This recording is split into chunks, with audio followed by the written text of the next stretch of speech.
मेरे सहयोगी और रिटायर्ड ब्रिगेडियर विजय सागर धीमान सर हमारे साथ जुड़ चुके हैं। ब्रिगेडियर धीमान सर, आपके पास मैं आऊंगी, लेकिन उससे पहले ग्राउंड पर क्या हो रहा है जरा एक बार जानकारी ले लेते हैं। जहूर रिजवी मेरे साथ कुलगाम से जुड़े हैं, बारामुल्ला से मेरे साथ जुड़े मुनीर हुसैन हुर्रा मेरे सहयोगी। कुलगाम में जरा बताएंगे जहूर कहां तक पहुंची है जांच, छापेमार कार्रवाई? देखिए, मैं आपको बताऊं कि ये कार्रवाइयाँ जो हैं गुज़श्ता दिनों से ही जारी थी और जैसे ही दिल्ली ब्लास्ट्स के बाद जो हैं ये तार जैसे हम ये देख रहे हैं कि ये जुड़े हुए थे, तो कहीं ना कहीं जो है खंगालने की कोशिश की जा रही है। और आज सुबह सवेरे कुलगाम पुलिस की अगर हम बात करें तो तकरीबन 200 ऐसे लोकेशंस जहां पे छापामार कार्रवाइयाँ जो है वो अंजाम दी जा रही है और ये कंटिन्यू प्रोसेस है, ये अभी तक बदस्तूर जारी है। और इसके साथ साथ तकरीबन 500 ऐसे इंडिविजुअल्स जो हैं उनसे पूछताछ की जा रही है। और जैसा कि पहले ही पुलिस ने अपने जो हैं बयान में कहा है कि जो पाक हैंडलर्स हैं या पीओके में बैठे लोग हैं उनको जो हैं उनके ऊपर इन्वेस्टिगेशन की जा रही है। उसके साथ साथ हम आपको बताएं कि अभी तक ये जो छापामार कार्रवाइयाँ जो है ये अंजाम दी गई, इसमें कुछ इनक्रिमिनेटेड मटेरियल भी जब्त किया गया है और कुछ लोगों को जो है डिटेन किया गया है, पूछताछ उन लोगों से जारी है। और ये सिलसिला जो है कुछ दिन से जारी है, जब से डॉक्टर आदिल, जैसे कि आपने खुद भी बताया कि ये सिलसिला जो है ये शुरू हुआ था 7 नवंबर को जब डॉक्टर आदिल की गिरफ्तारी अमल में लाई गई, तो उसके बाद भी ये खुलासे जो है ये गांठ बिल्कुल जहूर, बहुत पहले से ही घाटी में इस तरह का एक अभियान चल रहा था, खासतौर पर 18 अक्टूबर के बाद से। मुनीर, जरा बताएंगे बारामूला में, सोपोर में भी छापेमार कार्रवाई बहुत सी जगह पर हुई है, वहां पर ग्राउंड पर क्या अपडेट है इस वक्त? देखिए जास्मीन, जिस तरीके से सुबह सवेरे से ही बड़ी कार्रवाई जमात इस्लामी के खिलाफ जो हुई है, और क्योंकि अगर हम ज़िला बारामूला के सोपोर की करीबन 30 से ज़ायद मकामात पर इस तरह की छापा कार्रवाइयाँ जो है वो अंजाम दी जा रही है और जो जमात इस्लामी से मुंसलिक लोग हैं उनके घरों में ये छापामार कार्रवाइयाँ, जो इनके इदारे हैं उनमें छापामार कार्रवाइयाँ हो रही है और बड़े पैमाने पर यह तलाशी कार्रवाई की जा रही है कि जिस तरीके से दिल्ली में ये ब्लास्ट हुआ है और ये देखा जा रहा है कि इसकी तार जो है कहाँ कहाँ मिली हुई है, जुड़ी हुई है, और उनको ऐसे लोगों को खंगाला जा रहा है जिनका ताल्लुक इसके साथ है। और इस तरह से ये बड़ी कार्रवाई है कि इनकी जम्मू कश्मीर पुलिस है, सीआरपीएफ है और इसी तरह बाकी जितनी भी एजेंसियां हैं वो मिलके ये कार्रवाइयाँ अंजाम दी जा रही है। और क्योंकि जब हम टेक्निकली देखते हैं, क्योंकि जो इलेक्ट्रॉनिक डिवाइसेज है, बाकी सारी चीज़ें हैं, बारीक बीनी से छानबीन की जा रही है ताकि जो शवाहिद हैं उनको इकट्ठा किया जा रहा है, ताकि जो जिस जगह पे तार फैली हुई है इस ब्लास्ट के रिगार्डिंग, ताकि उन लोगों को इनकी निशानदेही की जाए ताकि उनको कैफरे किरदार तक पहुंचाया जाए। ठीक है, ठीक है मुनीर, आप बने रहिए। रिटायर्ड ब्रिगेडियर विजय धीमान सर, बहुत बहुत स्वागत आपका। और मेरा सवाल आपसे ये है कि अगर वाकई ये मामला रेडिकलाइजेशन का है, एक बुद्धिजीवी वर्ग इस कदर तक रेडिकलाइज हो चुका है कि वो इतनी बड़ी आतंकी साजिश रचने पर उतारू है, तो फिर I want to start with Jamaat Islami, क्योंकि जम्मू कश्मीर से इसके तार जुड़ रहे हैं। जम्मू कश्मीर में ही जमात इस्लामी, जो कि एक राजनीतिक सामाजिक संगठन के तौर पर अपनी पहचान जिसने बनाई, लेकिन फिर धीरे धीरे यूएपीए के तहत आगे बढ़ा और उसके ऊपर कार्रवाइयां हुई और फिर उसे जम्मू कश्मीर में प्रतिबंधित संगठन घोषित कर दिया गया। तो फिर जमात इस्लामी के ठिकानों पर, उसके कार्यकर्ताओं पर, संदिग्धों पर ये जो कार्रवाई हो रही है, किस तरह आप इसे देख रहे हैं और आप क्या इसे डिकोड करेंगे? हादसा हुआ है, इसके बारे में आपने बहुत डिटेल में सबको बता दिया है, तो मैं उन चीजों को रिपीट नहीं करूंगा जी। परंतु आपने बोला जमात इस्लामी, अब देखिए जमात इस्लामी का गढ़ कहाँ है वैली के अंदर, उसका गढ़ है साउथ कश्मीर। और साउथ कश्मीर किस पॉलिटिकल पार्टी का गढ़ है ये आप जानते हैं। तो इन लोगों को उस पॉलिटिकल पार्टी के लीडर्स का और पार्टी का पूरा समर्थन था और हमेशा से था, आज भी है।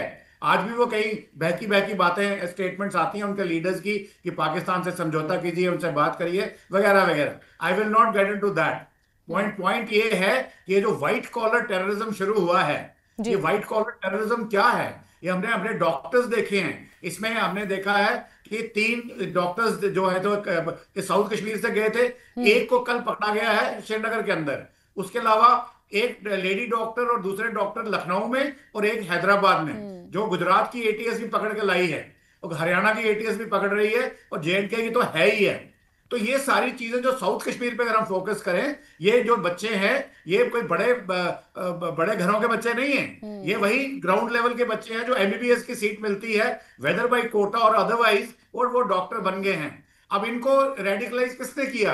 इनको रेडिकलाइज किया एक इरफान नाम के मौलवी ने, जो इनके टच में था। इनको इस्लामिक स्टडीज के नाम पे, they were full fledged doctors, they were scholars and working in Al Falah university. मतलब कि छोटी मोटी चीज नहीं थी कोई, पर फिर भी इनकी इंडोक्ट्रिनेशन की जा रही थी। अब ये कौन कर रहा है, कैसे हो रही है? What is the bigger picture? Bigger picture ये है कि आईएसआई ने जब से बांग्लादेश में यूनुस की सरकार आई है, उनको एक अपॉर्चुनिटी नजर आई। उन्होंने आईएसआई, पाकिस्तानी आर्मी, उनके साथ गठबंधन के अंदर जुड़ गई। और बांग्लादेश में कौन है? बांग्लादेश में जमाते इस्लामी है। अब उसके अलावा आईएसआई को बस और दूसरी ऑप्शन क्या थी? आईएस, बिल्कुल, इस्लामिक स्टेट। और उसने इस्लामिक स्टेट से भी हाथ में लाया कि देखिए ऑफ सिंदूर में भारत ने हमको बहुत पीटा है, आप बताइए आप हमारी क्या मदद कर सकते हैं। इस्लामिक स्टेट के जो मॉड्यूल्स हैं, पीएफआई या दूसरे जितने भी हैं, वो ऑलरेडी इंडिया में हैं। वो जम्मू कश्मीर में है, बिहार में है, बंगाल में है, केरला में है, महाराष्ट्र में है और भोपाल में है। मतलब ये ऑलरेडी एग्जिस्टिंग मॉड्यूल्स थे, उनको जीवंत किया गया है। और उसकी वजह से एक सारी पिक्चर बनी है। आईएस की जो मिली भगत, आईएसआई ऑफ पाकिस्तान आर्मी और जमाते इस्लामी ऑफ बांग्लादेश। तो अब इन्होंने टारगेट किए कि जो गरीब घरों के बच्चे हैं, जो बड़े बड़े बन के आए हैं, दे आर स्टिल वल्नरेबल। चाहे वो डॉक्टर बन गए, चाहे वो जान बचा रहे हैं, प्रोफेसर बन गए बड़ी बड़ी यूनिवर्सिटीज के अंदर, बड़े बड़े कॉलेजेस के अंदर, पर फिर भी उनकी मानसिकता जो जनरेशनल रेडिकलाइजेशन हुई है फॉर लास्ट 7-8 डेकेड्स, वो अभी भी चल रही है। बिल्कुल दिमाग सर, आपने बांग्लादेश का यहाँ पर जिक्र किया। एक आंकड़ा है मेरे पास, अप्रोक्सीमेटली 8000 के आसपास कश्मीरी स्टूडेंट्स ऐसे हैं जम्मू कश्मीर से जो बांग्लादेश में डॉक्टरेट की पढ़ाई करने गए हैं। और रीसेंट अपडेट्स के मुताबिक जो मैं देख रही थी, उसमें आईएसआई द्वारा कुछ डॉक्टर्स को अप्रोच किया गया है। तो क्या हम ये कहें कि ये उसी से तार कनेक्ट होते हैं जिस रेडिकलाइजेशन का हम और आप जिक्र कर रहे हैं? अभी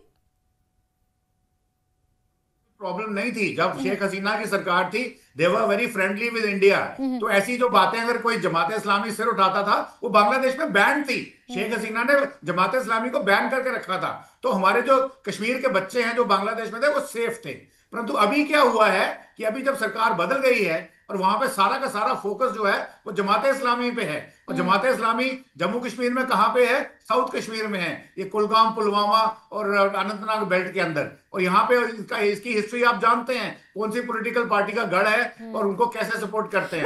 लेकिन ये तो बहुत सारे फैक्टर्स हैं कि किसका गढ़ है, कहाँ है। ये आपने सही कहा कि साउथ कश्मीर में बहुत ज्यादा एक्टिव था। लेकिन अगर हम रेडिकलाइजेशन पर फोकस करें तो क्या हम ये कह सकते हैं कि अब रेडिकलाइजेशन सिर्फ एक गरीबी या सामाजिक पिछड़ेपन का मामला नहीं रह गया है? जी, ये थोड़ा मेरा वीडियो चला गया।